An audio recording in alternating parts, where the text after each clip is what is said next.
Let's go now to New Jersey and the neighbourhood restaurant known as the Ville Diner.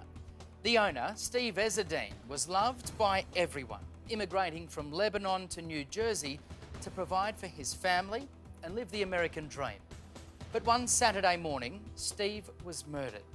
And now, years later, the family is hoping for some kind of a break to catch his killer. We're teaming up with our affiliate WPIX and reporter Mary Murphy in New York for the very latest. Inside this New Jersey roadside diner, a gruesome scene. The beloved owner murdered inside his own kitchen, lying in a pool of blood. The motive, I guess, still really isn't clear. Tragically, his wife of 40 years makes the horrifying discovery. I saw the car still there. I came back to the cooking area, I saw him there. With all the blood all over by the cash register, everywhere.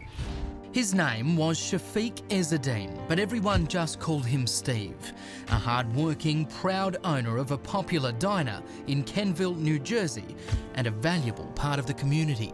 They loved him. They loved him. He knew everybody. Everybody knew him on a first-name basis. Who killed Steve? Was it a robbery gone bad? Was it an act of revenge? Could these shadowy figures seen on the surveillance cameras have anything to do with the killing? Investigators are clueless, and the mystery only deepens with the family's unrelenting grief and unanswered questions. He was just the nicest, most non-confrontational person in the world. No one had a negative thing to say about the man. Steve and his wife Amal came to Jersey from Lebanon. They started with nothing, raised 3 boys, put each of them through college. The success of their sons a powerful reflection. Never seen 2 people so committed to each other. You know, running a business and raising 3 boys is not easy, but they made it look easy. Through it all, the diner remained a family touchstone. 70, 80, 90-hour weeks. The restaurant was kind of the family's lifeblood. You name it, everything was done in the diner, so we were always in the diner. I would like going to the diner when it was slow, just so my dad and I could do a crossword puzzle. Syed, the eldest, surprised Steve on his 70th birthday with a visit from the West Coast and an introduction to his first grandchild.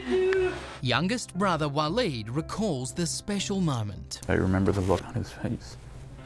Joy. You know, he was so happy. And then came Memorial Day weekend and a Saturday that would change the tight-knit Ezzedine family forever. Steve closed up early, around 2 p.m. She went to church. My dad was supposed to close up and then come home. She got home. He wasn't there. So naturally she worried, called, no one answered. She waited, called again, thought maybe he stopped to do some errands. Still, he didn't show up, so she literally got in the car and drove over there. Syed receives a text from a childhood friend, now a police officer. His text message to the extent said, "Hey, is everything okay at the diner?" I picked up the phone immediately and called home, and my mother answered. So that was obvious that immediately something was wrong. So, sorry. And he told me. And they said, you know, they killed Daddy. After Amal's horrible discovery, cops go on an all-out hunt for Steve's killer. Investigators won't say what they found at the scene, but Mary Murphy from our New York City affiliate WPIX says there were nearby businesses that offered a few clues and a person of interest. This is Kelly's Market on Route 46, just over a mile from the Kenville Diner. Early in the investigation, police released a surveillance image from here showing a man with a backpack checking out the liquor aisle and the sodas the same afternoon that Steve Ezzedine was killed. He was walking like a lot of time around the store. Here he is again. Same backpack, same vicinity, only now wearing a pullover. Then police release an image of a second person taken from a nearby gas station around noon on the day of the murder. For the past 4 years, cops have been investigating other leads, but still have not named any official suspects in the murder of a man who had no enemies, but a wife and 3 sons who loved him. He wasn't a guy to start trouble or to pick a fight or to do anything, so none of it really adds up. And now authorities in New Jersey are asking for help. If they know anything about this, if they heard anything about this, any tip is a good tip. Are these the men who did it, or is there someone else out there? That's what cops want to know as the Ezzedeens still struggle with this devastating loss. As a new dad,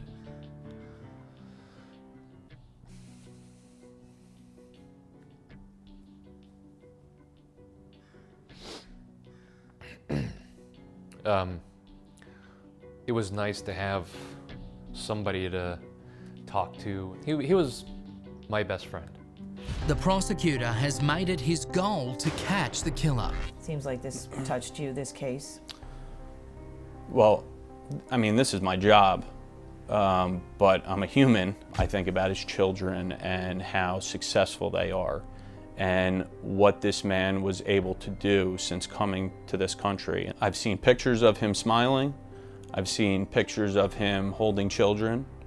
I have a picture of him smiling at Samer's wedding, right above my right shoulder in my office. There's motivation to solve this crime for this family. And no one wants to find Steve's killer more than Amal. Alone in her house, her life forever changed when a gunman murdered the man she will love forever. He was everything for me. WPIX reporter Mary Murphy is with me now. Mary, I know one of the theories on this murder was that this was perhaps a robbery gone wrong. Have police said, though, whether anything was stolen or whether perhaps Mr. Ezzedine may have had any enemies in the past? We don't think that there were any threats in the past, but we do know that he was found dead near the cash register and there was blood all over the place. We did hear that he brought the receipts of the day from the diner out to his car before he was closing up. Mary, what happened to the diner after the murder? The diner was sold ultimately by the family to the people next door. There was a business, an auto dealership right next to the Kenville Diner, and the people there are now running the diner, and it's called the new Kenville Diner. Thanks so much to Mary Murphy from our affiliate WPIX in New York. Now, it's time for you to take action. If you know who these 2 men are, or if you have any information in the murder of Steve Ezzedine, please go to crimewatchdaily.com where you can submit a tip.